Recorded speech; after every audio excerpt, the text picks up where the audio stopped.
Witness this. Smithfield Market, London, August 23, 1305. They dragged William Wallace through the streets on a wooden hurdle, not walking, pulled behind horses like cargo through 2 miles of cobblestones, while 20,000 spectators lined the route. The crowd was larger than most royal funerals. When they reached the scaffold, the executioner had his tools already laid out: rope, axe, butcher's knife, iron hooks, a brazier burning hot enough to smell 3 streets away. Wallace was still conscious when they hanged him, cut him down before death, opened his abdomen with the knife, and pulled his intestines out in front of his eyes.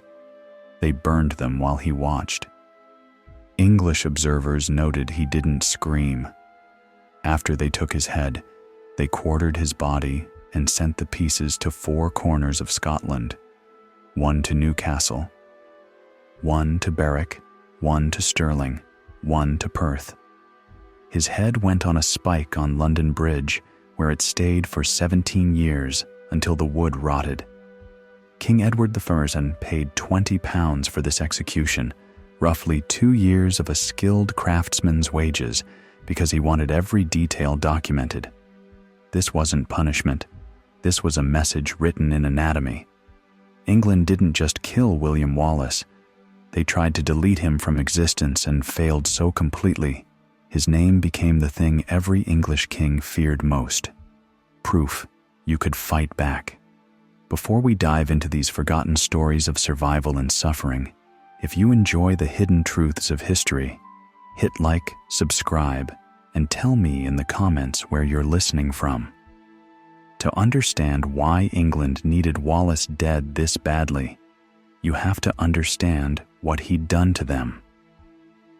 And to understand that, you need to forget everything you think you know about William Wallace: the blue face paint, the peasant rebel screaming about freedom, the Scottish Braveheart charging English lines with nothing but courage and a big sword. All of it came from a poem written 170 years after Wallace died, and a Hollywood movie that treated historical accuracy like a suggestion. Wallace wasn't a peasant. He was minor gentry, possibly the younger son of a knight, literate in an age when literacy meant power, trained in combat, educated enough to write formal letters in Latin to foreign courts. He didn't fight for freedom in any sense we'd recognize, because medieval Scotland didn't have a concept of individual liberty. He fought because Edward I of England claimed legal authority over Scotland, and Wallace believed that claim was illegitimate, and he was willing to die on that technicality. The real Wallace is worse for England. A peasant with a pitchfork is a freak accident, an anomaly you can dismiss as mob violence. A trained knight who deliberately chose guerrilla warfare over honorable surrender, who understood logistics and choke points, and how to make occupation cost more than conquest. That's a template. That's replicable. And for 8 years, William Wallace made the richest military power in Europe look incompetent through calculated, brutal, unglamorous violence that worked. Here's what England's own records confirm. In September 1297, Wallace destroyed a professional English army at Stirling Bridge using terrain and timing. In October 1297, he raided northern England, got within 70 miles of York, and extracted roughly £40,000 worth of plunder while English garrisons watched from their castles. By November 1297, he'd been appointed Guardian of Scotland, governing in the name of the exiled King John Balliol, and Edward I had a strategic nightmare on his hands because Wales was still restless, France was still hostile, and the Northern Territory he'd considered pacified had just proven it could bleed his treasury dry. Wallace lost the military war at Falkirk in 1298, lost his political position, spent 7 years as a fugitive, and got captured through betrayal in 1305. England won every conventional metric, but here's what Edward couldn't kill: the example. 1 generation after Wallace's execution, Robert the Bruce would restart the war using Wallace's tactics. 2 generations later, Scotland would win recognized independence. 7 centuries later, you can ask someone who's never heard of Edward I to name a Scottish freedom fighter and they'll say William Wallace. Edward spent 20 pounds and 2 hours proving his absolute power over Wallace's body. Wallace won the story. That's the math empires never learn. Scotland in the 1280s wasn't a primitive backwater waiting for English civilization. It was a functioning kingdom with stone castles, European trade connections, a legal system, a population around 400,000 compared to England's 4 million. Edinburgh, Perth, and Berwick were actual towns with guild halls and merchant quarters. Berwick alone generated customs revenue that rivaled English ports. King Alexander III had maintained relative peace and economic growth for 36 years. Then, in 1286, Alexander fell off his horse during a storm on a coastal road and broke his neck. He had no male heir. He left a succession crisis with 13 different claimants and no clear answer, and the Scottish nobles made a decision that looked sensible at the time and catastrophic in hindsight. They asked Edward I of England to arbitrate. Edward was in his 50s, methodical, patient, a proven administrator who'd spent 20 years systematically conquering Wales through castle building and economic strangulation. The Scottish nobles thought they were inviting a neutral judge. They got an imperial lawyer with an army already positioned for security. Edward took 2 years to arbitrate, long enough to station English troops at key locations under the pretense of keeping order. In 1292, he chose John Balliol as king and immediately required Balliol to kneel and acknowledge Edward as his feudal overlord in front of Scottish and English nobility. The homage ceremony wasn't subtle. Balliol was on his knees. Edward was seated. The message was clear. "Does not everyone know," Edward wrote later, "that when 2 persons have a right to one property, the one who holds under the other must acknowledge his superior?" Scotland invited a judge. They got a contract lawyer who'd already written the verdict. For 4 years, Balliol played the role Edward assigned him, king in name, vassal in practice. Then, in 1294, Edward demanded Scottish troops for his war in France. Scottish nobles gathered in Falkirk Forest, the first resistance meeting, and refused. Edward's response was methodical. He didn't invade. He demanded compliance, and when Scotland refused, he treated that refusal as breach of contract. In March 1296, English forces sacked Berwick, Scotland's richest port. They killed somewhere between 8,000 and 17,000 people in 2 days, effectively the entire population.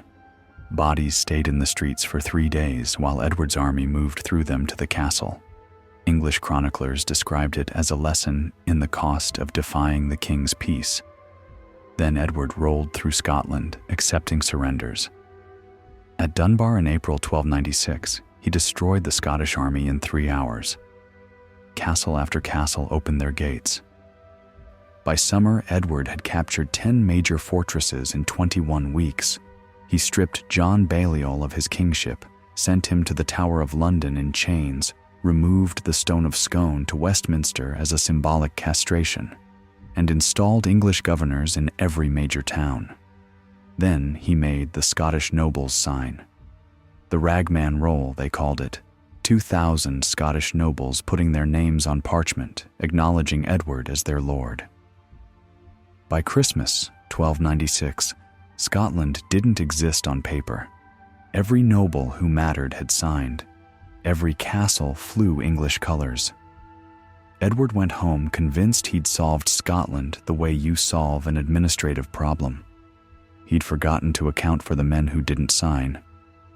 William Wallace's name isn't on the ragman roll. We don't know exactly why. Maybe he was too minor to matter in Edward's accounting. Maybe he was already in the woods. Maybe he was standing in some Scottish town watching nobles line up to bend the knee and making a calculation about what came next. What we know is this: while Scottish earls were signing Edward's document, Wallace was watching the machinery of occupation settle in. English sheriffs collecting taxes, English courts replacing Scottish law, English soldiers garrisoned in Scottish castles eating Scottish grain, the collaboration ecosystem running smoothly because collaboration was the rational choice. Fighting meant death. Signing meant you kept your lands. Wallace chose death. He just made sure England paid the installments. Occupation isn't armies marching through streets. It's bureaucracy with swords. It's a system where Scottish bailiffs work for English sheriffs who answer to English governors who send reports to Westminster. By 1297, England had roughly 20,000 troops spread across Scotland in castle garrisons. They weren't conquering, they were administering. Local economics ran on English requisition. Soldiers paid in grain taken from Scottish farms, taxes flowing south, disputes settled under English law. It was working. That's the thing people forget about successful occupations. They're boring. They're tax collection and court dates and soldiers standing around getting paid. You can live under occupation for years if you're willing to bow your head and sign the papers. In May 1297, in the town of Lanark, William Wallace and 30 men broke into the English sheriff's residence and killed everyone inside. Not arrested. Not captured, killed. The sheriff's name was William Heselrigg. We don't know exactly why Wallace targeted him. Later legends talk about a woman named Marion Braidfute, possibly Wallace's wife or lover, killed by English as leverage or revenge. Medieval records don't care about women who weren't queens, so we can't confirm she existed. But we know what Wallace did next. He burned Heselrigg's residence. Then he disappeared into Ettrick Forest with his men. Then English reports started arriving at Westminster about rebellion in Lanarkshire.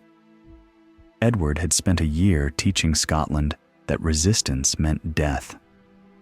Wallace's answer was simple. So does compliance. Choose your death. But here's the question Edward should have asked and didn't. What happens when one man with 30 followers kills a sheriff and survives? What happens when that 30 becomes 300 in 3 weeks? When supply convoys start burning and tax collectors turn up dead and the garrison response time is 2 to 4 days, but the guerrillas are already gone? When Scottish boys with no land and no prospects under English rule realize there's a man in the forest proving you can hurt the occupation and live? In May 1297, Wallace killed a sheriff. By July, he commanded somewhere between 500 and 1,000 men.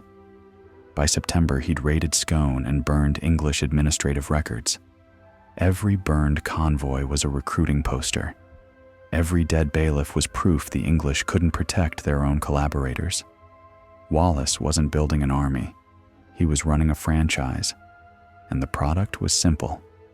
England can bleed. Edward sent John de Warenne north to solve the problem.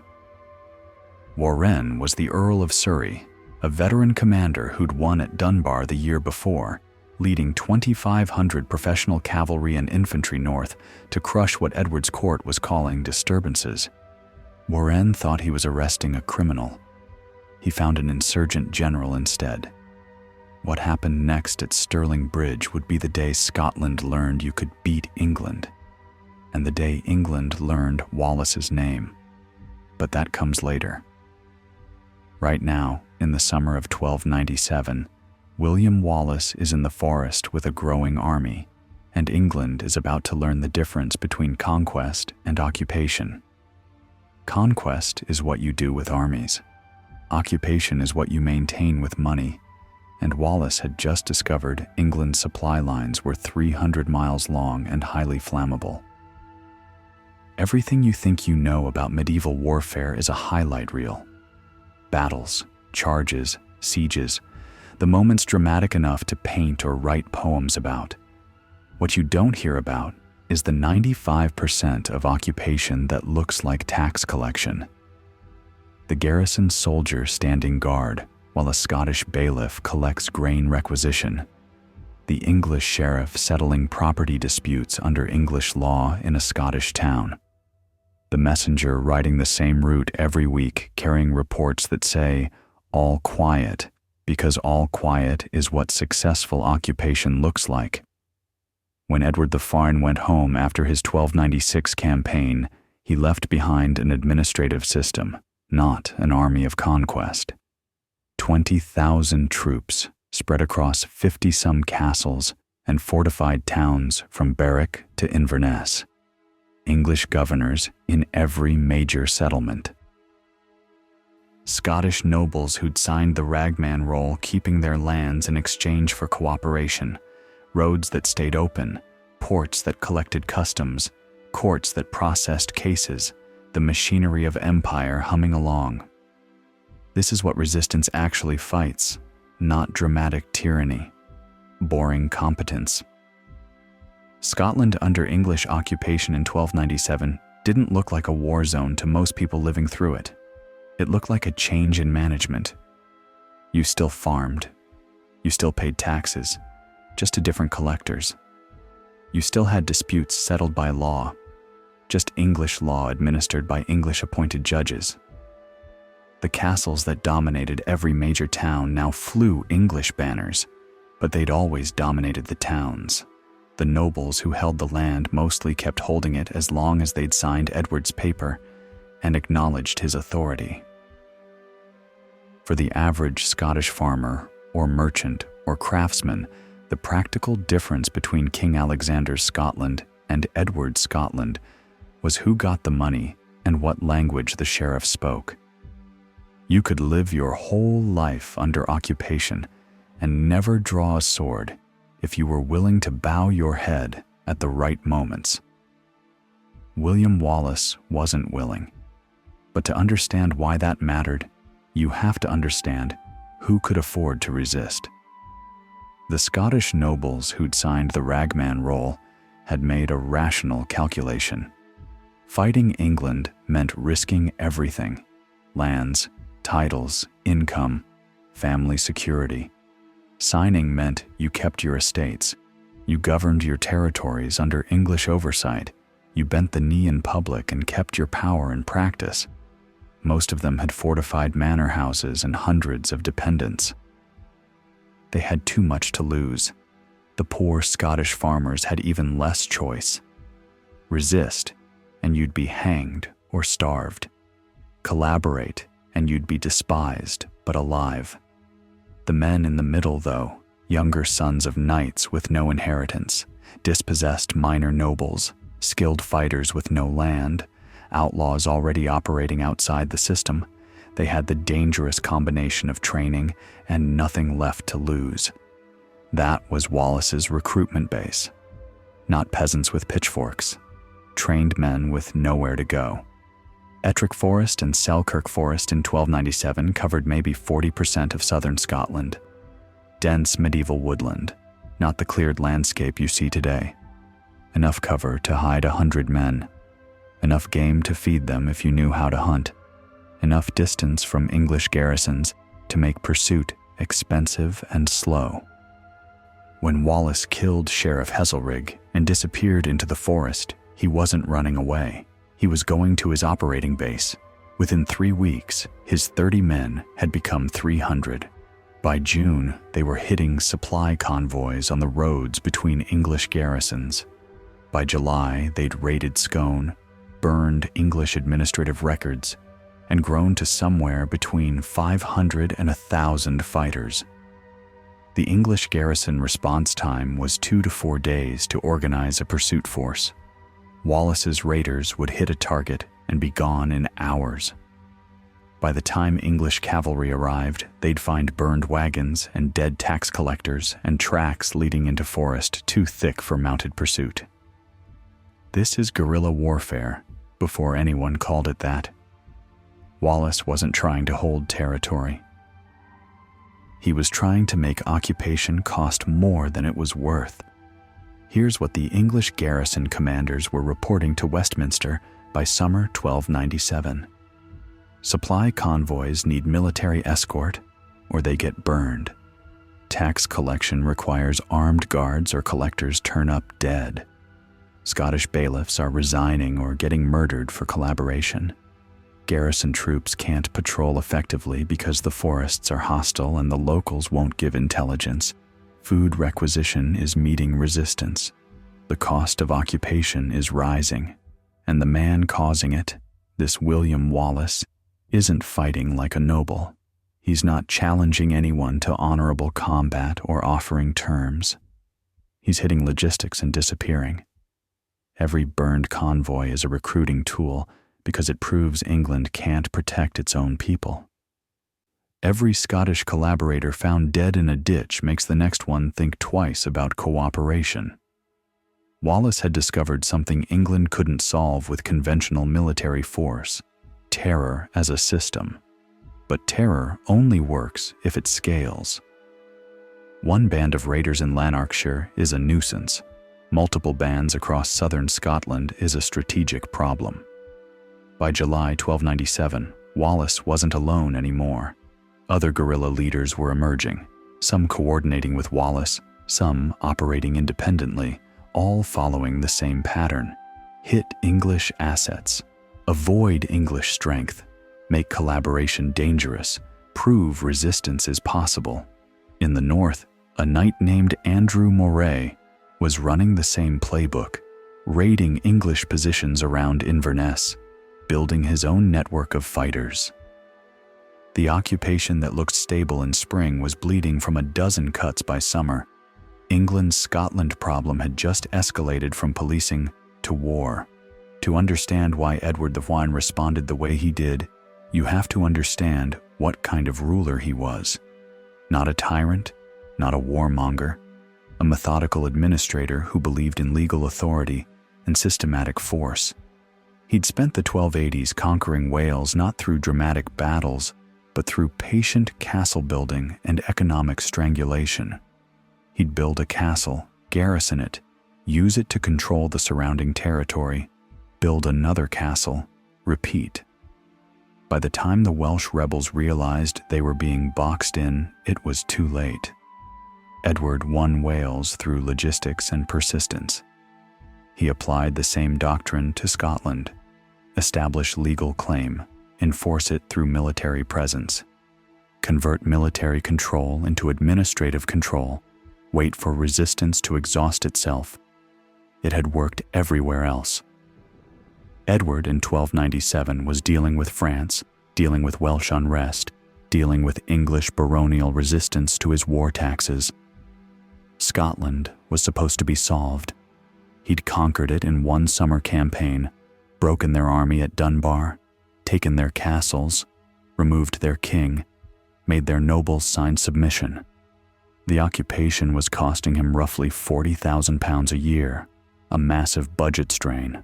But that was the price of empire, and the price was supposed to decrease as pacification took hold. Instead, he was getting reports about burned convoys and dead sheriffs and a guerrilla leader named Wallace, who'd killed an English official and somehow hadn't been caught yet. Edward's calculation was simple: send overwhelming force, crush the resistance in open battle, hang the leaders, restore order. The solution was obvious because the problem looked like every other resistance movement he'd faced: disorganized fighters with local grievances, lacking resources, lacking coordination, certain to collapse when faced with professional military power. He'd seen it in Wales. He'd seen it in Scotland the year before. Rebellions were expensive and desperate. Empires were patient and rich. You didn't negotiate with bandits. You killed them and moved on. It is not fitting, Edward wrote in one directive, to treat with traitors when the king's peace has been broken. Let them be brought to justice with all haste. The problem was, Wallace wasn't thinking like a rebel. He was thinking like an accountant. How much does English occupation cost? How much can we make it cost? At what point does Edward decide Scotland isn't worth the price? Wallace couldn't beat England in conventional war, but he could make England pay for every mile of road, every castle garrison, every tax collector, every supply convoy. He could turn occupation from an administrative problem into a bleeding wound that never healed. Edward sent John de Warenne north to cauterize it. Warenne was the Earl of Surrey in his 60s, a veteran commander who'd served Edward for decades and won the Battle of Dunbar in 1296 when he destroyed the Scottish army in 3 hours. He knew Scottish terrain. He knew Scottish tactics. He was leading 2,500 professional cavalry and infantry north in late summer 1297, with orders to deal with the disturbances and return quickly because Edward needed him for the French campaign.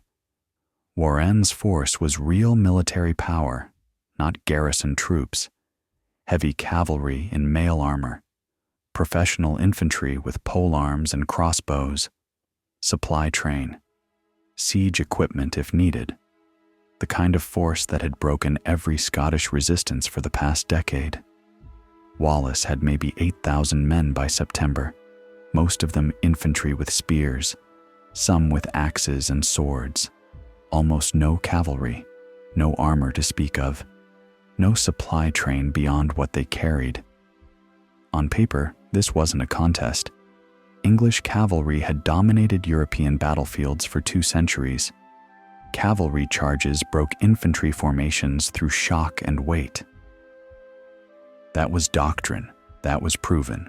Put heavy horse against unarmored spearmen in open field, and the spearmen die. Every medieval commander knew this. Wallace knew it too, so he made sure they'd never fight in an open field. Here's what made Wallace dangerous. He'd been trained as a knight, but he fought like something else. Knights learned to fight honorably, to seek glory in combat, to prove worth through courage and skill in fair engagement. That's how you won reputation. That's how you advanced in medieval society. Wallace threw all of it away. He ambushed supply trains. He killed tax collectors. He burned convoys and disappeared. He hit enemies when they were vulnerable and avoided them when they were strong. There's no honor in that, no glory, no songs to be written, but there's survival, and there's a body count that kept rising. The secret wasn't courage, it was math. Medieval armies moved slowly. A mounted force with supply train could cover maybe 15 miles a day in good conditions. Scouts needed hours to search forest. Messages traveled at horse speed. English garrisons were days apart. Wallace had local knowledge, forest cover, and the ability to move faster than the response time. He was running an insurgency on the math of communication delay and terrain advantage. Every English strength, heavy armor, cavalry, castles required resources and logistics. Every Wallace strength, mobility, local support, knowing where to hit, required almost nothing. This was asymmetric warfare before the term existed. And in September 1297, at a bridge over the River Forth near Stirling Castle, Wallace was about to teach England what asymmetric warfare could do. The convergence happened like this. Warenne arrived at Stirling in early September, expecting Wallace to either run or negotiate. Scottish nobles traveling with the English army, James Stuart and Malcolm Earl of Lennox, offered to mediate.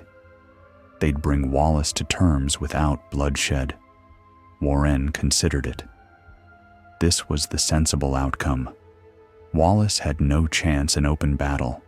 Offering surrender with limited punishment was the civilized solution. The rebellion would end, the leaders would be executed or exiled. Order would be restored. Everyone knew how this worked. Wallace sent back his answer: no terms. Warenne thought this was stupidity. It was bait. Here's what Warenne saw when he looked at Stirling Bridge: a narrow wooden bridge, maybe 12 feet wide, crossing the River Forth. The river was tidal, unfordable for miles, with marshy banks. North of the bridge, the ground narrowed to a causeway maybe 400 yards deep before opening to better terrain. Wallace's army was somewhere north of the river, probably going to run when English cavalry appeared. Standard rebel behavior. The bridge was a bottleneck, but once the English force crossed, they'd have overwhelming superiority. Heavy cavalry would scatter Wallace's spearmen like they'd scattered every other infantry force. This was Dunbar again, just with a bridge delay. What Warren didn't see was the trap geometry. A bridge 12 feet wide means cavalry crossing two abreast. At that rate, his 2,500 men would take over 2 hours to fully cross. The causeway north of the bridge would compress his force into a narrow deployment area surrounded by marsh. If Wallace had his men hidden and timed the attack right, he could hit the English vanguard while it was isolated, cut the bridge, and destroy half of Warren's army, while the other half watched from across the river. Wallace had picked a killing floor, and Warren was about to walk onto it because the idea that a Scottish guerrilla could outthink an English earl was literally unthinkable. September 11th, 1297, dawn. The English army started crossing. Warren was on the south bank watching. Hugh de Cressingham was leading the vanguard across. Cressingham was Edward's treasurer in Scotland, a financial administrator who'd spent the year cutting garrison budgets and complaining about military waste. Now he was in armor commanding troops because he wanted this rebellion ended quickly, so he could report cost savings to Westminster. This is how empires collapse. Accountants playing general. The crossing started cautiously. Cavalry first, testing the bridge strength, then more cavalry, then infantry. No Scottish response. The vanguard reached the north bank and started deploying on the causeway. Still no attack. More troops crossing. An hour passed, 90 minutes. Roughly 1,000 English soldiers were now north of the bridge, compressed on the causeway by marsh on both sides. The river was at their back. The bridge was their only retreat route. And in the tree line 400 yards north, William Wallace was watching, counting, waiting. Around 11 in the morning, Scottish horns sounded. Wallace's schiltrons emerged from the woods, not running, marching in tight formation. Dense blocks of men with spears 12 to 15 feet long pointing forward like a moving wall of stakes. 4 separate formations, each maybe 500 men, advancing in coordination. But they weren't advancing toward the English vanguard. They were advancing toward the bridge. 200 Scottish spearmen reached the north end of the bridge and held position. The bridge was cut. The English vanguard was isolated. Warren's reinforcements were blocked. And Cressingham, standing on marshy causeway with 1,000 men and heavy cavalry and the River Forth behind him, realized he'd just been trapped. He made the only choice that seemed possible. He ordered his cavalry to charge the Scots blocking the bridge and break through before the rest of Wallace's army arrived. Medieval cavalry doctrine said, heavy horse breaks infantry through momentum and shock. Knights train from childhood to deliver that charge. The psychological effect alone usually shatters formations before contact. You see armored destriers thundering toward you with lances, and you run. That's human nature. That's why cavalry dominated warfare. But momentum requires space to build, and shock requires the enemy to break. Put cavalry on a narrow causeway facing 15-foot spears with a river behind them and no room to wheel away, and you haven't created a cavalry charge. You've created a slaughterhouse with professional victims. Cressingham's cavalry hit the Scottish schiltron, and the horses refused. War horses are trained to charge, but they won't impale themselves on a wall of spear points. The front rank of cavalry compressed into the schiltron, horses screaming, refusing to push forward. Knights in the second and third ranks kept pushing from behind because that's what you do in a charge. You maintain momentum. The men in front were crushed against spears they couldn't escape. Horses went down. Knights in full armor hit the marshy ground and couldn't get up because 70 pounds of metal makes you an anchor. The Schiltron wasn't just standing defensive. It was pushing forward, using formation weight to drive the cavalry back into itself. Cressingham tried to rally a second charge. A spear took him through the chest and dragged him off his horse. The English vanguard started disintegrating into individual survival attempts. Knights trying to turn around found more cavalry behind them blocking retreat. Knights trying to swim the river in armor drowned in 3 feet of water. The marsh churned into red mud as men and horses sank and suffocated on each other's bodies. On the south bank, Warren watched 1,500 of his men die 200 yards away while he stood powerless to help. The battle lasted maybe 2 hours. When it ended, the causeway north of Stirling Bridge was carpeted with English dead. Wallace's casualties were minimal because the English had never reached his main formations. They died at the bridge or in the marsh or trying to escape the trap. Warren made the only rational decision left: full retreat. He abandoned camp, supplies, equipment, and wounded. He rode 90 miles south to Berwick in 36 hours. The garrison at Stirling Castle evacuated. Within weeks, every English garrison south of the Forth was pulling back or being overrun. The occupation that had looked stable in spring collapsed in an afternoon. Wallace had just proven something every empire fears. You can beat professional military power with terrain and timing if you're willing to sacrifice honor for mathematics. September 11th, 1297 was the day Scotland learned resistance worked. It was the day England learned Wallace's name.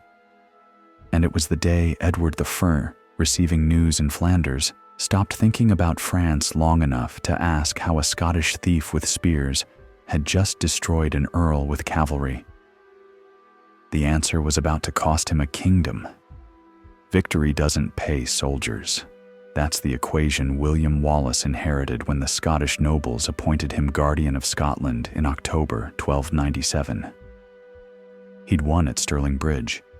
He'd proven resistance could work. He'd driven English forces back across the border and liberated most of lowland Scotland. Now he had to govern it. The problem with successful revolution is you still need to eat, and Edward's scorched earth occupation had left the Scottish countryside stripped. Harvests destroyed, livestock requisitioned, treasury empty. Wallace commanded maybe 10,000 men after Stirling, veterans who'd tasted victory and wanted to keep fighting, but fighting requires food and equipment and money. Scotland had glory and no budget, so Wallace made the calculation that would define his guardianship. If Scotland was broke and England had money, he'd extract tribute the old-fashioned way. In late October 1297, he led his army across the border into northern England. The raid lasted 6 weeks. Durham, Northumberland, settlements up to 70 miles into England, systematic plunder. Wallace's army didn't occupy territory, they stripped it. Livestock, grain, valuables, everything portable. What they couldn't carry, they burned. English chroniclers put civilian casualties between 3,000 and 7,000. The Laner Cost Chronicle described horrors inflicted on northern shires beyond description. Old people and children killed, churches burned. Modern estimates suggest Wallace's forces extracted somewhere between 40 and 50,000 pounds worth of plunder and damage, roughly what the English occupation of Scotland had cost Edward per year. Wallace wasn't just funding his army, he was sending a message. You terrorized us for a year, now we export the same product. This is what resistance looks like when you peel back the mythology. A man choosing which civilians suffer so his side can survive. The raid worked strategically. Wallace returned to Scotland with supplies and loot. He kept his army fed through winter. He proved Scottish forces could operate in England, not just defend Scotland. But tactically, he'd made a fatal error. He'd given Edward a reason to come personally. Edward I returned from Flanders in March 1298 with one priority: Scotland. Not the administrative problem of occupation anymore. Personal humiliation requiring personal correction. The man who'd spent a decade methodically conquering Wales through patience and castle building was now facing a guerrilla leader who'd destroyed an English army, raided England itself, and was governing Scotland in the name of a king Edward had deposed. This wasn't about strategy anymore. This was about making an example so comprehensive that no one in Britain would dare resist English authority for a generation. The army Edward assembled that spring was the largest England had fielded in a decade. 25,000 infantry, 2,500 heavy cavalry, supply train, siege equipment, Welsh longbowmen by the thousands. The cost was roughly £80,000, nearly double the annual Scottish occupation budget. Edward was spending empire money to solve an empire problem. He mobilized for 3 months, troops gathering at Roxburgh through May and June, a fleet moving supplies up the eastern coast to support the army's advance. English barons who'd been resisting Edward's war taxes suddenly cooperating because crushing Scottish rebellion was something they could all agree on. This wasn't an army sent to negotiate or occupy. This was an army sent to annihilate. Wallace understood the math immediately. He couldn't fight this force in open battle. His victory at Stirling had worked because of terrain advantage and tactical surprise. Against 25,000 professional soldiers with Edward commanding personally, schiltrons would be useful, but not sufficient. So Wallace went back to guerrilla doctrine. Avoid battle, control the countryside, let the English army starve itself. Scotland in summer 1298 had minimal food surplus after the previous year's destruction. An army of 25,000 needed massive supply. And if Wallace could burn those supplies faster than England could ship them, Edward's invasion would collapse under its own logistics. It was a sound strategy. It almost worked. Edward's army crossed into Scotland in early July and immediately started experiencing the friction Wallace had planned. The supply fleet was delayed by weather. Food stocks were lower than intelligence had reported. Troops were on half rations within 2 weeks. The army was advancing but finding scorched earth, burned farms, empty granaries. Wallace's forces stayed ahead of the English, burning as they withdrew, refusing engagement. By mid-July, Edward's soldiers were openly complaining. They were hungry, they were tired, they were marching through a wasteland, chasing an enemy who wouldn't fight. Welsh longbowmen and English infantry nearly came to blows over food distribution. Edward's commanders were suggesting withdrawal. Then someone told Edward where Wallace was. The identity of the informant is disputed. Some sources say Scottish nobles, possibly Robert the Bruce. Some say a captured Scottish soldier. What matters is this. On July 21st, English scouts confirmed Wallace's army was encamped near Falkirk, roughly 15 miles from Edward's position. Wallace had been shadowing the English advance, staying close enough to monitor their movement, far enough to avoid engagement. Now Edward knew his location, and Wallace had a choice: retreat and maintain the strategy, or stand and fight to prove the Scottish army could face England in open field. Wallace chose to fight. This is the decision that historians argue about because the tactical reasoning doesn't make sense. Wallace had Edward on the edge of logistical collapse. Another week of withdrawal and scorched earth, and the English army would have been forced to retreat. Wallace's guerrilla strategy was working, but strategy lives in theory, and men live in bodies and morale, and by late July, Wallace's army was fracturing. Some Scottish nobles were arguing for negotiation. Some fighters were deserting because months of retreating felt like cowardice. Some commanders believed Stirling had proven schiltrons could beat English cavalry and wanted another victory to cement Scottish independence. Wallace made a calculation. Retreating forever wasn't sustainable politically, even if it was sound militarily. His army needed to fight to stay coherent. His command needed a victory to maintain legitimacy, or maybe he believed his own tactics. Schiltrons had worked at Stirling. Stakes and spear walls had stopped English cavalry cold. If he could find defensible ground and force the English to attack on his terms, he could win again. On the morning of July 22nd, Wallace positioned his army on rising ground near Falkirk and waited for Edward to arrive. The terrain wasn't Stirling Bridge. There was no river, no bottleneck, no natural choke point to constrain English deployment. Just open field with slight elevation favoring the Scottish position. Wallace arranged his infantry in 4 schiltron formations, each roughly 1,500 to 2,000 men in tight circular defensive blocks with 12 to 15-foot spears bristling outward. Between and in front of the schiltrons, he drove wooden stakes into the ground to deter cavalry charges. Behind the schiltrons, he positioned what little cavalry he had, maybe 1,000 light horse under Scottish noble command. Archers, such as they were, scattered among the formations. The logic was Stirling logic adapted. Schiltrons would hold against cavalry. Stakes would break English momentum.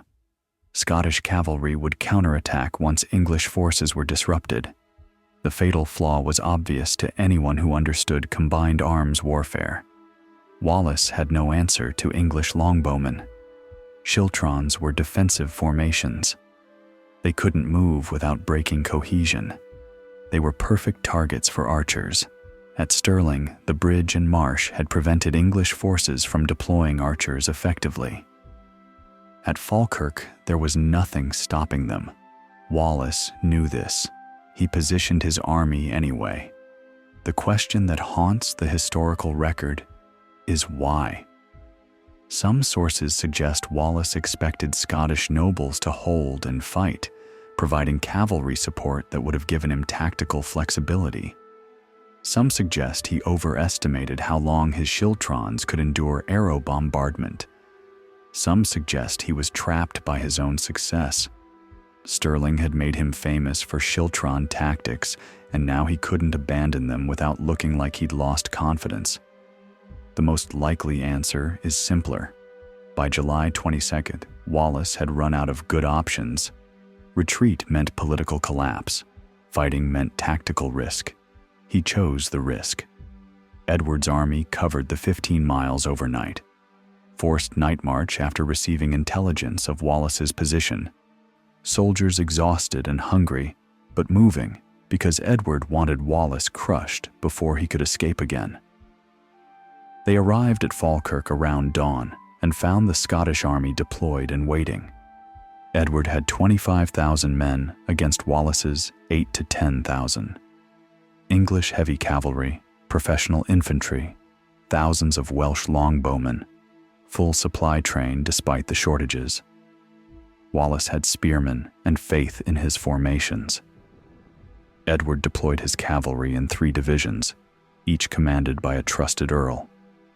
The Bishop of Durham led one wing, actually led it himself on horseback in armor, despite being a churchman, because this was a crusade as much as a battle, and crushing Scottish rebellion counted as God's work. The Earl of Lincoln commanded another division. Edward held the 3rd in reserve. Behind the cavalry came waves of infantry, and on the flanks, positioned for clear lines of fire, 10,000 Welsh longbowmen with full quivers. The battlefield geometry was simple and brutal. Wallace's schiltrons occupied high ground in a defensive array. Edward's forces surrounded them on three sides with overwhelming numbers. There was no bridge to cut, no marsh to channel the attack, no terrain advantage to exploit. Just formation versus formation, numbers versus discipline, and the question of whether Scottish spear walls could survive what was coming. Some of the Scottish nobles commanding the cavalry took one look at the English deployment and made their own calculation. They rode off the field before contact. Whether this was betrayal or tactical withdrawal depends on whose account you read. But the effect was identical. Wallace lost what little mobility he had. His cavalry was gone. His schiltrons were locked in place, and Edward's army was advancing. The battle opened with English cavalry charges, exactly as doctrine dictated. Heavy horse against infantry formations, trying to break the schiltrons through shock and momentum. The first wave hit, and the Scottish spears held. Horses refused to charge into the wall of points. Knights compressed against the schiltron edges but couldn't penetrate. Stakes broke some of the momentum. The formation discipline Wallace had drilled into his men was working. English cavalry withdrew after failed charges, regrouped, tried again.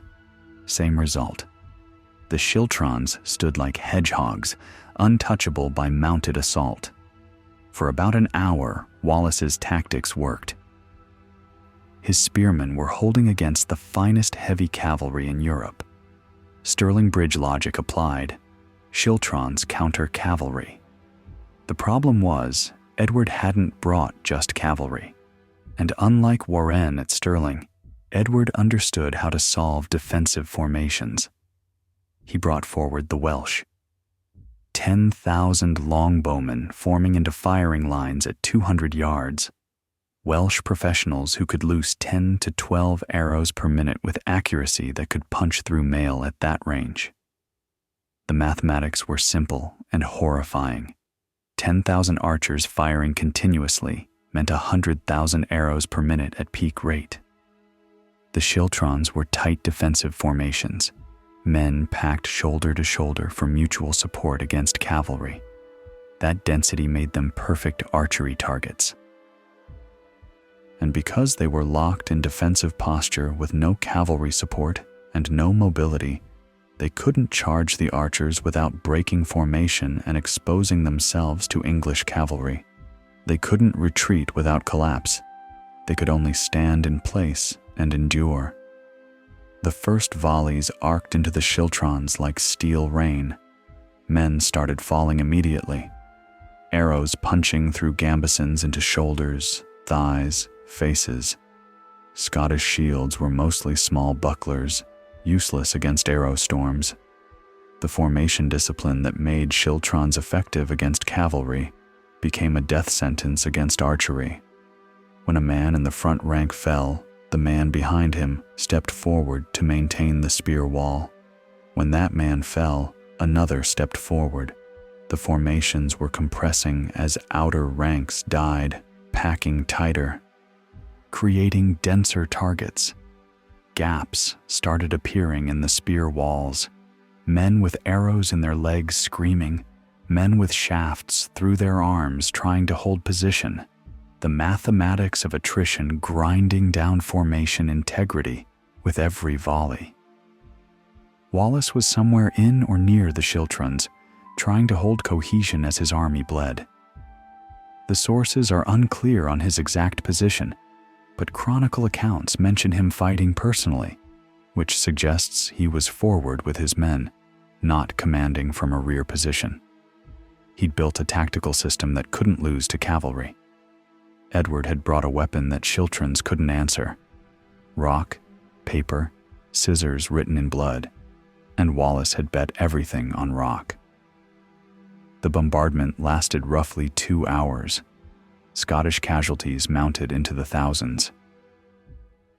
The schiltron formation started fragmenting as gaps became too large to fill, as wounded men collapsed and dead men fell, and the survivors compressed into smaller and smaller defensive huddles. Medieval battles have a tipping point where discipline becomes panic. You can see it coming.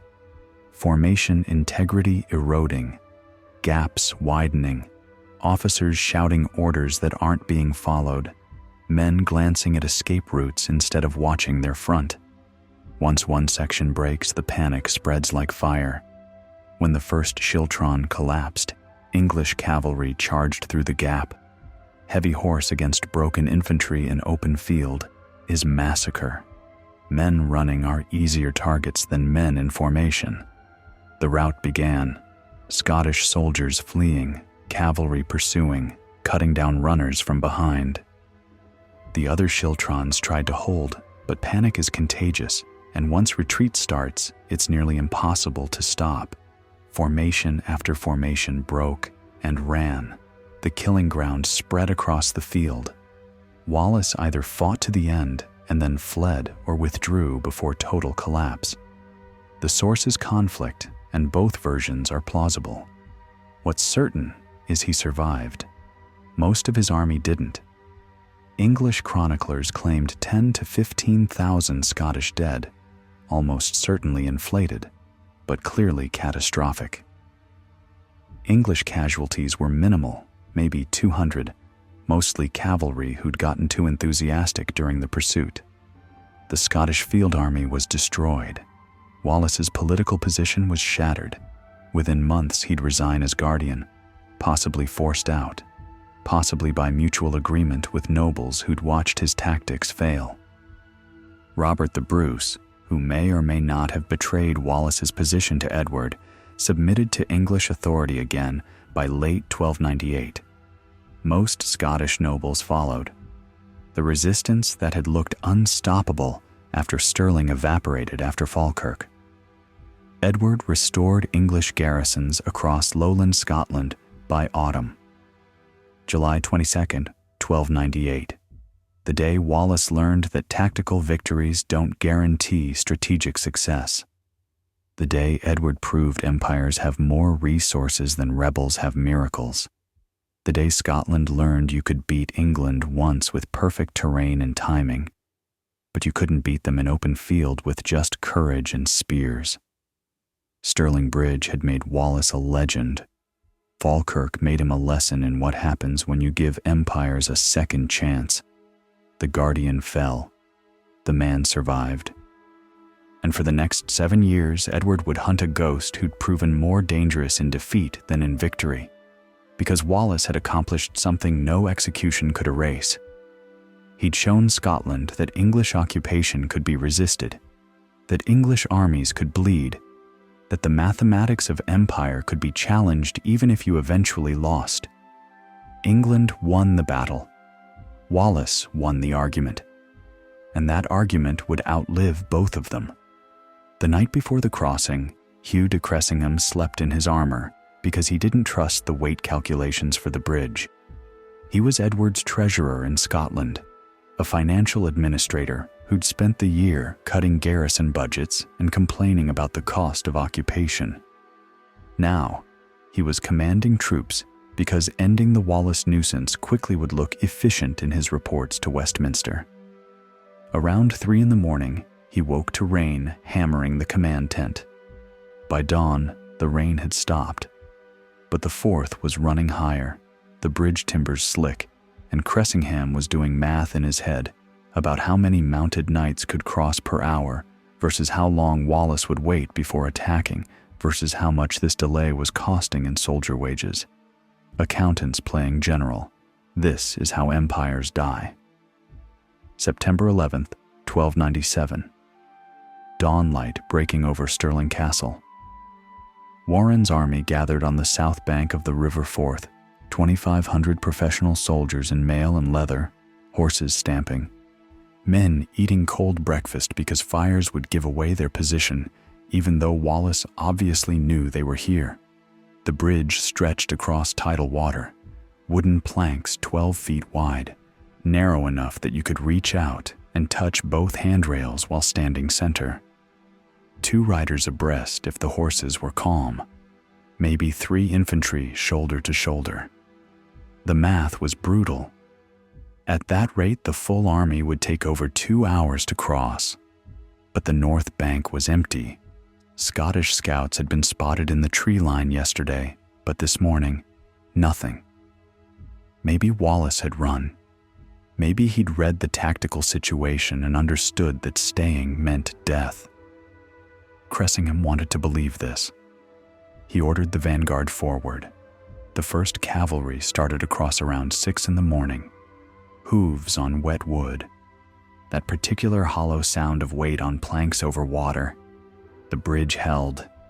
Knights in full armor riding slowly, testing each span. Lances vertical, shields slung on their backs. Behind them came more cavalry, then infantry, then more cavalry. The crossing rhythm established itself. 10 men across, wait for them to clear the far side, send 10 more. Cressingham crossed early with the vanguard, wanting to be seen leading from the front. On the north bank, the causeway opened into marshy ground, maybe 400 yards deep, before rising to drier terrain. The English vanguard started deploying in formation, cavalry spreading out as much as the marsh allowed, which wasn't much. Horses sinking ankle-deep in places. Infantry taking position behind the cavalry. More troops arriving across the bridge every few minutes. By 9 in the morning, Cressingham had roughly 800 men on the north bank. The Scottish tree line 400 yards distant stayed quiet. Warren was still on the south bank watching the crossing, calculating whether to commit the full force or hold reserves. Some of his commanders were suggesting they secure the far bank more thoroughly before pushing the main army across. Scottish nobles traveling with the English were offering to negotiate, saying they could bring Wallace to terms without bloodshed. Warren was considering this when a messenger arrived saying scouts had spotted Scottish movement in the woods. He ordered the crossing to continue at full speed. By 10:30, there were over 1,000 English soldiers north of the bridge, compressed on the causeway, hemmed in by marsh on both flanks, the river at their backs. The bridge was their supply line, their communication line, their only retreat route, and in the tree line, William Wallace was counting, waiting for the number that would make the trap perfect. Not too few English across, or the battle would be easy but unconvincing. Not too many, or they might have enough strength to fight their way back to the bridge. He needed enough English soldiers north of the river to make the victory meaningful, and few enough to make the slaughter complete. Around 11, the Scottish horns sounded. 4 schiltron formations emerged from the woods like moving fortresses. Dense blocks of men packed shoulder to shoulder, spears 15 feet long bristling outward in every direction, each formation maybe 500 fighters marching in step, not running, not charging. Advancing at walk speed with the discipline of professional infantry, but they weren't advancing toward the English vanguard. The lead schiltron was angling toward the bridge itself, 200 spearmen moving to cut the north end, while the other 3 formations spread to envelope Cressingham's position. The bridge detail reached the north end and stopped. Spear points facing south toward any reinforcements trying to cross. The bridge was cut. The English vanguard was isolated, and Cressingham, standing in marsh water up to his ankles watching Scottish formations close from 3 sides, understood he'd been baited into a kill box.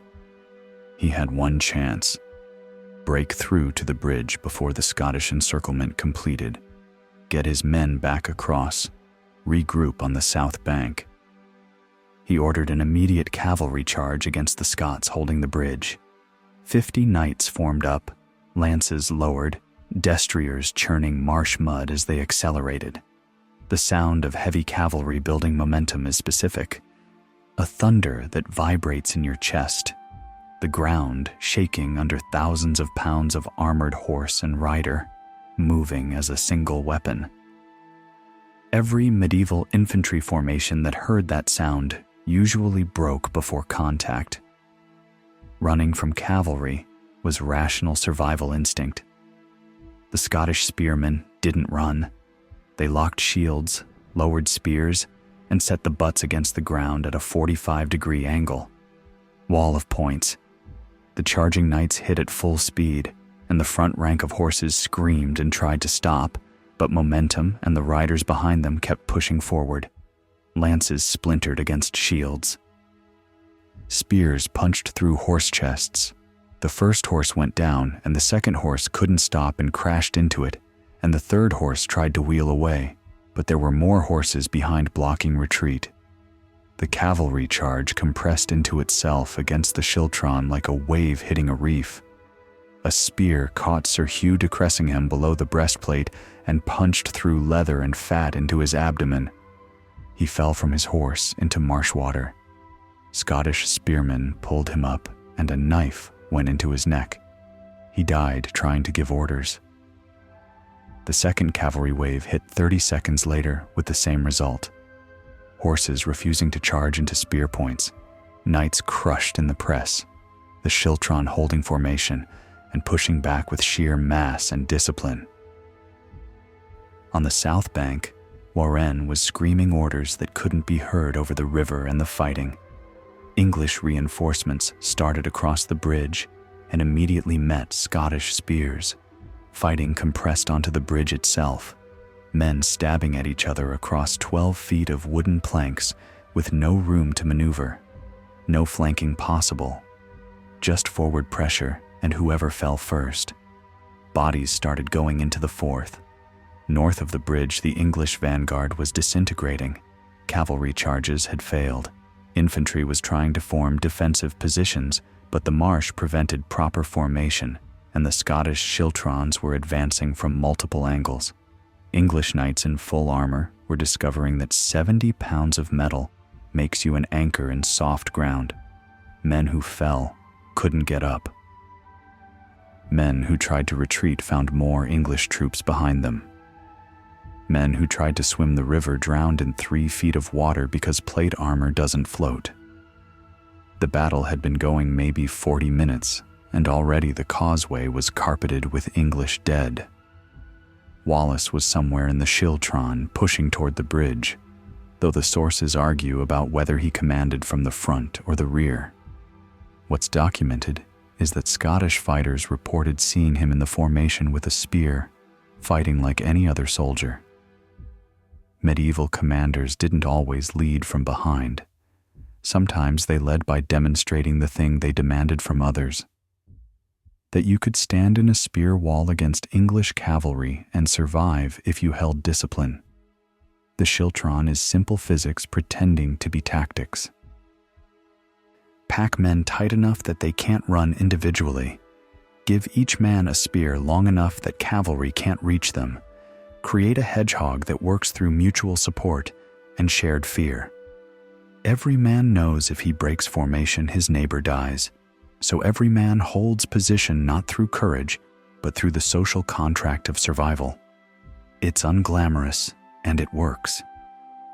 At the bridge mouth, an English knight named Richard Waldegrave tried to organize a breakout.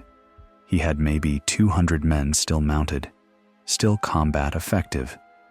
And if he could punch through the Scottish bridge detail, there was still a chance to get men across to the south bank. He formed his cavalry into a wedge and charged the schiltron head-on. The impact was a sound like wood splintering, metal on wood, horses screaming, men shouting. For maybe 15 seconds, the schiltron buckled. Waldegrave's lance took a Scottish fighter in the chest and the formation wavered. English knights pushed into the gap. Then the second rank of spearmen stepped forward and closed it. Waldegrave's horse took 3 spears simultaneously and went down. He hit the ground, and Scottish infantry swarmed him. Daggers under the aventail, through the eye slots, into the joints where plate didn't cover. He died trying to stand. The breakout failed. The bridge stayed cut. And the English vanguard north of the Forth was now surrounded with no retreat possible and no reinforcements coming. Medieval battles have phases: opening moves, escalation, crisis point, collapse. The crisis point at Stirling Bridge came around noon, when Warren on the south bank made his decision. He could try to force more troops across the bridge to save the vanguard, which would mean sending men into a bottleneck to die. Or he could abandon the vanguard and save the rest of his army. He was watching 1,000 men die 200 yards away and calculating which choice would look worse in his report to Edward. He chose survival. He ordered full retreat. The English army south of the Forth turned and started withdrawing. No horns, no formal disengagement, just men realizing the command structure had given up and starting to run. Welsh infantry who'd been waiting to cross dropped their spears and scattered. English cavalry rode south at full gallop. Supply wagons were abandoned. Wounded were left behind. Within an hour, Warren's force was in full route, heading for Berwick 90 miles away. North of the bridge, the trapped vanguard fought for another 2 hours because they had no other option. Pockets of English cavalry trying to organize last stands. Infantry formations collapsing into individual survival. Men trying to swim the Forth in armor. The Scottish schiltrons just kept advancing, compressing the English into smaller and smaller space, pushing them into the marsh, into the river, killing the ones who couldn't escape. Some English soldiers surrendered. Scottish fighters killed them anyway, because this wasn't a battle between professional armies observing rules of ransom and quarter. This was occupied population executing occupiers. By mid-afternoon, the fighting was over. The causeway north of Stirling Bridge looked like a slaughterhouse floor. Bodies stacked on bodies, English banners in the mud, horses dead or dying. The smell of opened bodies in September heat. Scottish casualties were minimal, maybe 200 dead, mostly from the initial cavalry charges. English casualties were catastrophic. Later counts estimated over 1,000 dead north of the bridge, maybe another 200 drowned in the Forth, another 100 killed on the bridge itself. The chroniclers who recorded these numbers had incentive to exaggerate Scottish success, so actual figures were probably lower, but clearly Warren's vanguard was destroyed. The Scottish fighters moved through the field, finishing the wounded and stripping armor. This part doesn't make it into the heroic versions, but it's documented. Wallace's men took Cressingham's body and flayed the skin off. Some accounts say Wallace kept a piece as a belt. Some say the skin was distributed as trophies.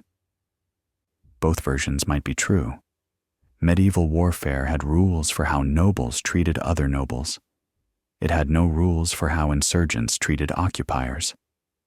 Wallace stood on the north bank and watched Stirling Castle's garrison evacuate. They were burning documents and loading wagons and abandoning the fortress because holding it without an army to support them was suicide. Within 24 hours, every English garrison south of the Forth would be doing the same math. The occupation that looked stable in August was collapsing in September because Wallace had proven the fundamental equation: England couldn't protect its soldiers. And if you can't protect your soldiers, you can't hold territory. The immediate aftermath was silence. Wallace's army too exhausted to celebrate. Scottish fighters sitting on the ground or kneeling in the grass. The adrenaline crash hitting. Men shaking or vomiting or just staring at nothing because they'd expected to die, and instead they'd won. The bridge was intact but unusable, blocked by corpses and damaged planks. The river was running red where wounded had bled out in the shallows. Carrion birds were already circling. Wallace had won because he'd understood something Warren hadn't. Terrain is a weapon. The bridge was a choke point that neutralized English numerical advantage. The marsh was a trap that prevented cavalry maneuver. The river was a barrier that turned retreat into death sentence. Wallace hadn't outfought the English. He'd outmathematized them. The battle itself was just physics and timing and men dying because their commander had crossed a bridge without controlling both sides first. In Westminster, when Edward received news of Stirling Bridge, he allegedly asked, "What? The Earl beaten by a thief?" The question revealed the cognitive failure. To Edward, Wallace was a criminal, an anomaly, a bandit with lucky timing. The possibility that Wallace was a trained commander who understood logistics and tactical geometry was unthinkable because it suggested English military superiority wasn't absolute. That a Scottish knight could deliberately choose guerrilla warfare over honorable combat and make it work. That empire could be vulnerable. Stirling Bridge was the proof of concept. One bridge, one morning, one tactical decision that exploited the way professional armies think. English cavalry was supposed to break infantry. Terrain and timing made cavalry useless. English numbers were supposed to overwhelm Scottish resistance. The bridge made numbers irrelevant. English military doctrine was supposed to ensure victory. Wallace wrote a different doctrine, and it worked. September 11th, 1297 was the day Scotland learned resistance was possible. The day England learned Wallace's name. The day a guerrilla leader proved you could beat professional military power if you controlled the battlefield and understood math. The bodies stayed on the causeway for 3 days before anyone could clear them.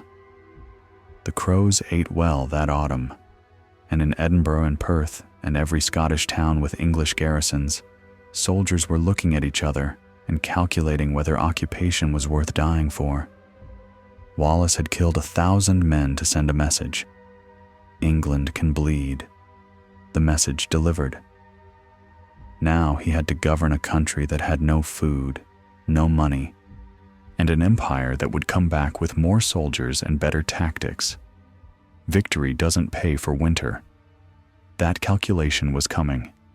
Victory doesn't pay soldiers. William Wallace inherited that equation in October 1297 when the Scottish nobles appointed him Guardian of Scotland. He'd won at Stirling Bridge. He'd proven resistance could work. He'd driven English garrisons back across the border and liberated most of lowland Scotland. Now he had to feed 10,000 men in a country Edward's occupation had stripped bare. Harvests destroyed, livestock requisitioned, treasury empty. Glory doesn't buy grain.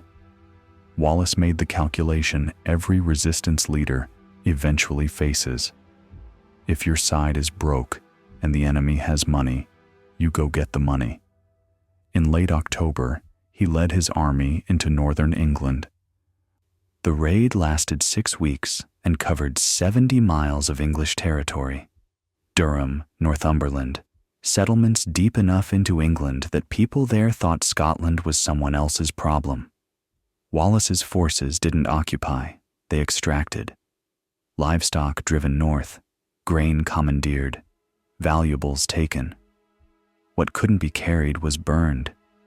English chroniclers recorded civilian casualties between 3,000 and 7,000, churches torched, old people and children killed. The Lanarcost Chronicle called it horrors beyond description, which was medieval code for we don't want to write down what actually happened. Modern estimates suggest Wallace extracted 40,000 to 50,000 pounds worth of plunder and damage, roughly what English occupation of Scotland cost Edward per year. The math was deliberate. You terrorized us for 12 months. Here's your invoice. This is what resistance looks like when you strip away the comfortable mythology. A man deciding which civilians suffer so his army survives winter. England had taught Scotland that occupation meant brutality. Wallace applied the lesson and sent the results back across the border. The raid worked strategically. Wallace returned with supplies. His army stayed fed through winter. He'd proven Scottish forces could operate in England, not just defend Scotland.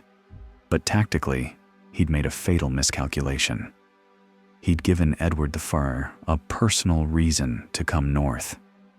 Edward returned from his French campaign in March 1298 with one priority: making an example so comprehensive that no one in Britain would dare resist English authority for a generation. The army he assembled that spring was the largest England had fielded in a decade: 25,000 infantry, 2,500 heavy cavalry, thousands of Welsh longbowmen, supply fleet, siege equipment, 80,000 pounds in campaign costs. Edward was spending empire money to solve an empire problem. Wallace couldn't fight that force in open battle, so he went back to guerrilla doctrine: scorched earth, avoid engagement, let the English army starve itself. It almost worked.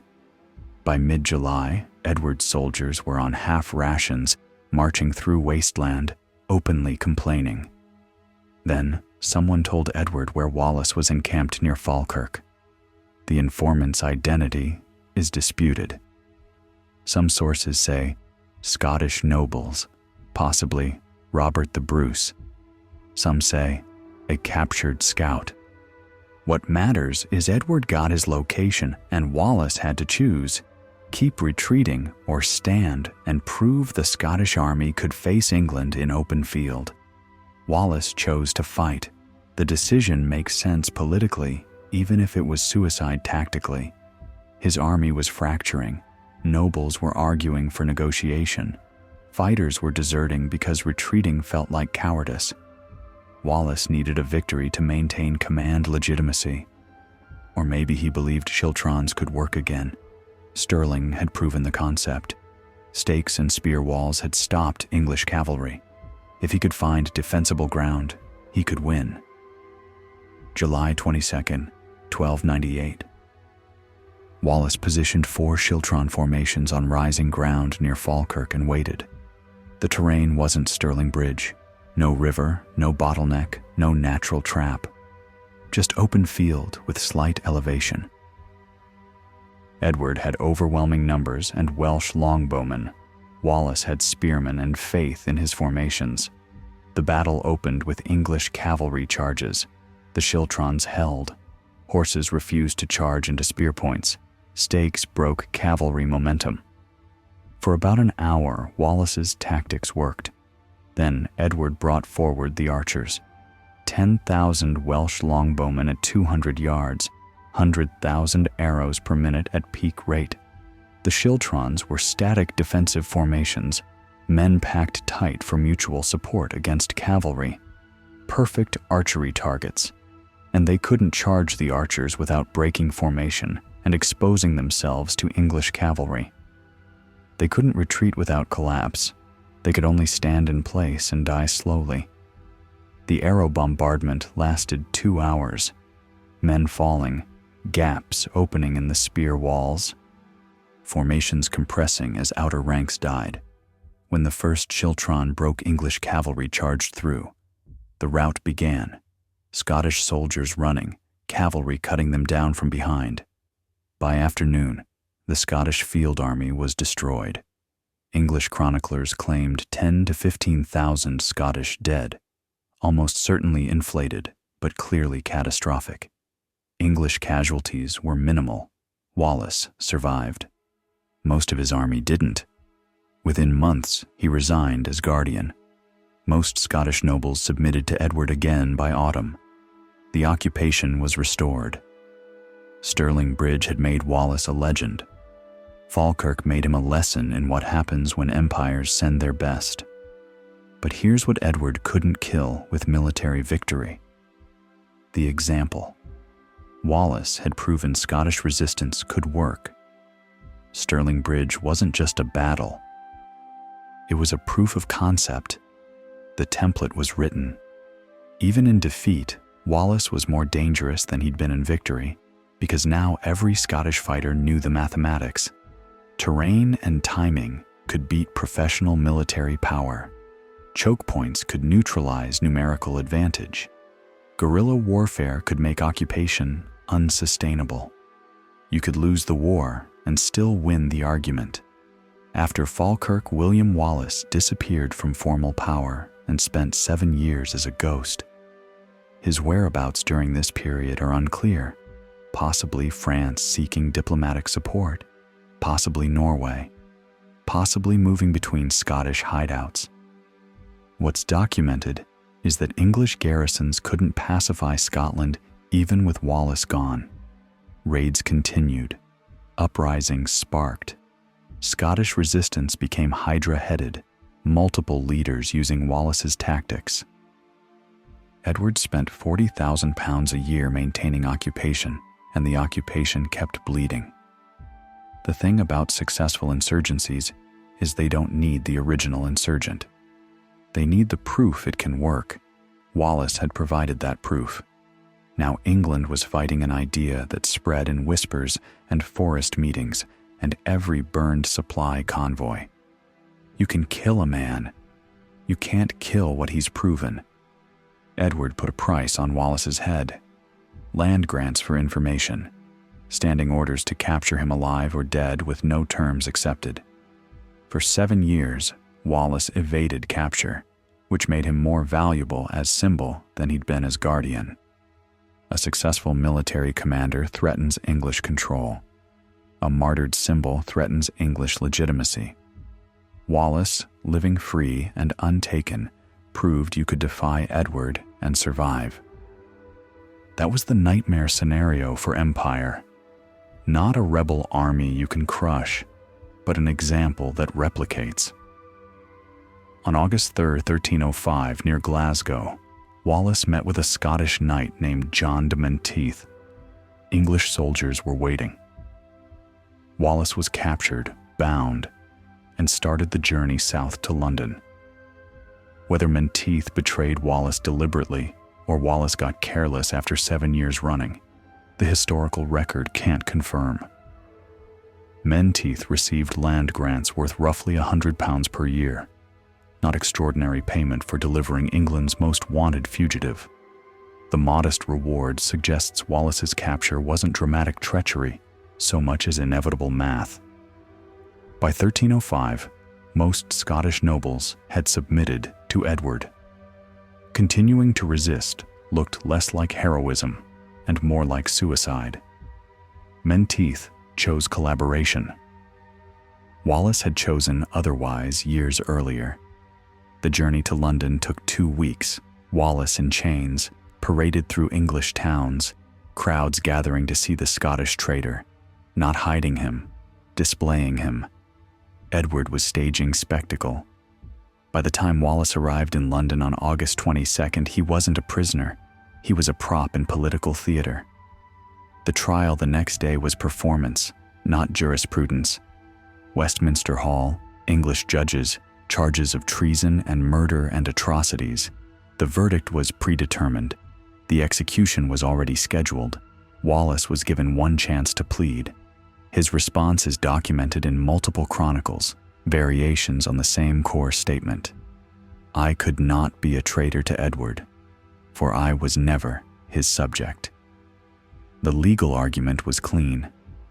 If Edward had no legitimate authority over Scotland, then resisting English occupation wasn't treason, it was war. If Wallace never swore allegiance to Edward, he couldn't betray allegiance he'd never given. It was the same argument Wallace had been making with swords and burned garrisons for 8 years. Now he was making it in a courtroom, and the courtroom had already decided law meant whatever Edward needed it to mean. The judge's response: the king's authority over Scotland is established by conquest and treaty. Your denial changes nothing. Wallace lost the trial before it started, but he won the argument. Scotland wasn't England's to give or take by conquest. The legitimacy question would outlive both of them. August 23, 1305, Smithfield Market. 20,000 spectators watching William Wallace dragged on a hurdle through London streets to the scaffold. The execution tools already laid out: rope, axe, butcher's knife, iron hooks, fire brazier. Edward paid £20 for this event, roughly 2 years of a skilled craftsman's wages, because he wanted every detail documented and every observer convinced that resisting English authority ended in comprehensive destruction. They hanged Wallace until near death, cut him down alive, opened his abdomen with a knife, pulled his intestines out in front of his eyes, and burned them while he watched. English observers noted he didn't scream. When they finally took his head, they quartered his body and sent the pieces to 4 corners of Scotland: Newcastle, Berwick, Stirling, Perth. His head went on a spike on London Bridge, where it stayed for 17 years until the wood rotted. Edward wanted Wallace erased. He wanted the execution so brutal that the memory of it would terrorize any future resistance into submission. He got the opposite. Martyrdom doesn't require the body. It just requires a story. And the story Edward created was perfect.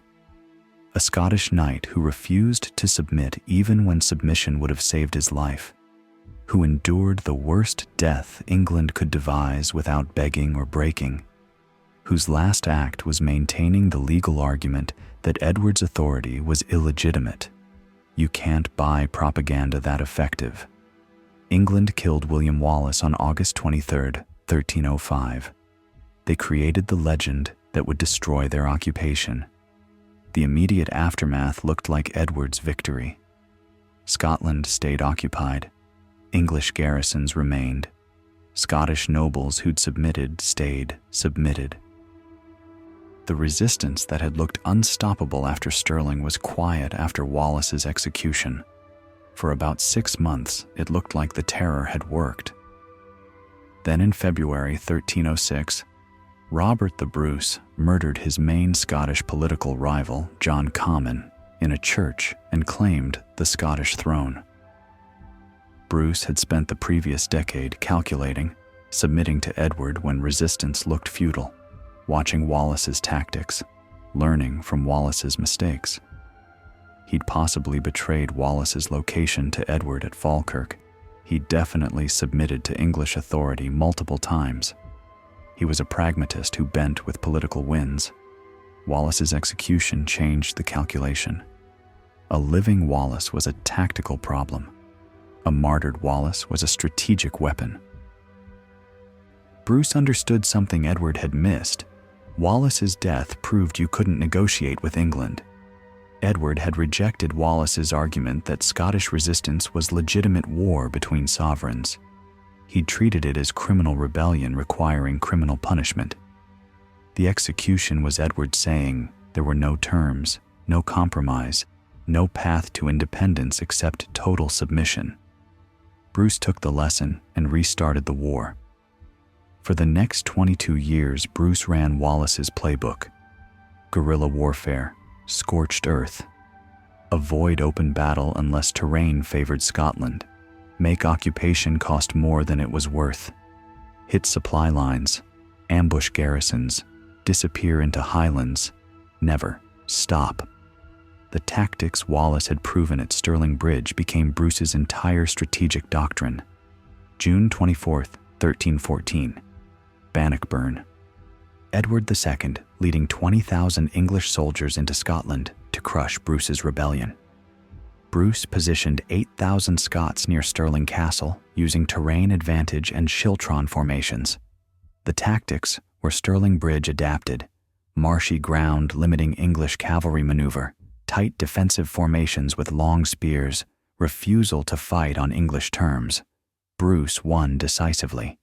English casualties in the thousands, Edward II barely escaping. Scottish independence effectively secured, even though the treaty wouldn't be signed for 14 more years. The battle that won Scottish independence was fought using William Wallace's tactics at the same location where Wallace had proven they worked. Bruce succeeded where Wallace failed, but he succeeded by doing what Wallace had shown was possible. Treaty of Edinburgh. Edward III, formally recognizing Robert the Wom as King of Scots and Scotland as an independent kingdom, 32 years after Edward I's conquest. 23 years after Wallace's execution. The treaty acknowledged what Wallace had argued in Westminster Hall before they killed him. England's claim to authority over Scotland was illegitimate. Scotland was sovereign. Wallace died believing he'd failed. He'd won at Stirling, lost at Falkirk, spent 7 years running, got captured through betrayal or carelessness, and died screaming on a scaffold. On paper, his resistance was a failure. In practice, he'd written the manual that achieved independence a generation later. This is the mathematics of martyrdom. Wallace's actual military record was one major victory, one catastrophic defeat. 7 years of guerrilla operations that bled English resources but didn't force withdrawal. Bruce's record was systematic 22-year campaign that ended in recognized independence. Bruce is technically the success story. But ask someone who's never heard of Robert the Bruce to name a Scottish freedom fighter, and they'll say William Wallace. The execution did that. Edward, trying to erase Wallace instead, immortalized him. The brutality that was supposed to terrorize instead created permanent symbol. Every Scottish uprising for the next 3 centuries invoked Wallace's name. Every resistance movement that studied how insurgencies beat empires studied Stirling Bridge. Wallace became template, proof of concept, the example that wouldn't die. England won every conventional metric. They killed Wallace. They occupied Scotland for decades. They had more resources, better armies, professional administration. They should have won permanently. Instead, Scotland got independence, and Wallace got immortality. And England learned that empires can lose by winning if they create martyrs in the process. The real William Wallace wasn't the painted face hero screaming about freedom. He was a minor noble who understood logistics and terrain, and how to make occupation cost more than conquest. He killed civilians in northern England. He used terror as systematic weapon. He chose guerrilla warfare over honorable combat because honor doesn't feed soldiers. He made brutal calculations about which Scots suffered so other Scots could fight. He wasn't fighting for freedom in any modern sense. He was fighting because Edward claimed authority Edward didn't legitimately have, and Wallace refused to pretend otherwise. That's actually more dangerous for empires. Freedom is abstract. Wallace's lesson was specific. Find what your enemy needs, deny it to them, make occupation cost more than it's worth, refuse to quit. That's a manual, not a myth. And it works. Ask the British about Ireland, ask the French about Vietnam, ask the Americans about Afghanistan. Every insurgency that's outlasted an empire has run variations of Wallace's playbook, whether they knew his name or not. Wallace proved something in 1297 that empire architects spend billions trying to disprove. One person who refuses to submit is more dangerous than an army that might surrender. Not because refusal wins militarily, but because refusal proves winning is possible. And once you prove it's possible, the idea spreads faster than garrisons can contain it. Edward the One died in 1307, 2 years after Wallace's execution, still trying to reconquer Scotland. His tomb in Westminster Abbey has an inscription he allegedly requested. Edward I's, Hammer of the Scots, keep troth. The hammer of the Scots couldn't keep Scotland hammered. His son lost Bannockburn. His grandson signed the Independence Treaty. 3 English kings and 50 years of military campaigns couldn't undo what William Wallace started at a bridge over the Forth. Wallace's head stayed on London Bridge for 17 years, long enough for children born the year he died to grow up seeing it, long enough for it to become landmark, tourist attraction, the spike with the skull that everyone knew meant something, even if they'd forgotten what. When the wood finally rotted and the skull fell into the Thames, Wallace had been dead almost 2 decades, and Scotland was winning the war. You can kill the man. You can't kill what he represented. 700 years later, Wallace's story is still taught in Scottish schools. The Wallace Monument sits on Abbey Craig overlooking Stirling Bridge. Braveheart made $1 billion, turning history into mythology. Scottish independence referendums invoke his name. He's on currency, monuments, tourist brochures, the national symbol of resistance, whether the history is accurate or not. The mythology is nonsense. The face paint didn't exist. The romance with a French princess is fabricated. The freedom speech is Hollywood invention. Wallace probably never said most of the quotes attributed to him. But here's what the myths get right. William Wallace proved you could fight the richest military power in Europe with inferior resources and win if you understood terrain and timing and refused to quit. And that proof outlived every army England sent to erase it. This is the real legacy, not the painted face or the speeches. The tactical manual written in English blood at Stirling Bridge and proven again at Bannockburn and applied by every successful insurgency since. The mathematics of asymmetric warfare, the proof that empires are vulnerable, the example that refusing to submit, even when submission is rational, can change what's possible. Edward spent 20 pounds in 2 hours proving his absolute power over Wallace's body.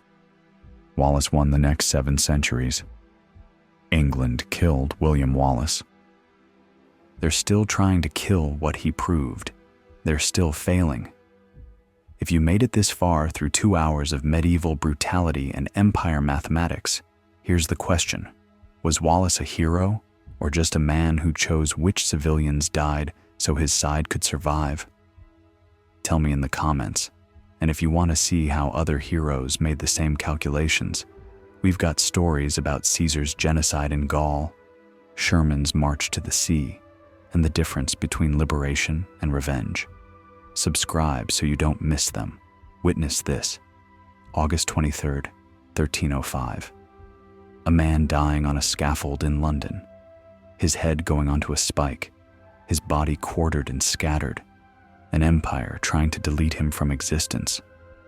And 7 centuries later, his name still means what empires fear most. Proof that you can fight back, and the example survives even when you don't.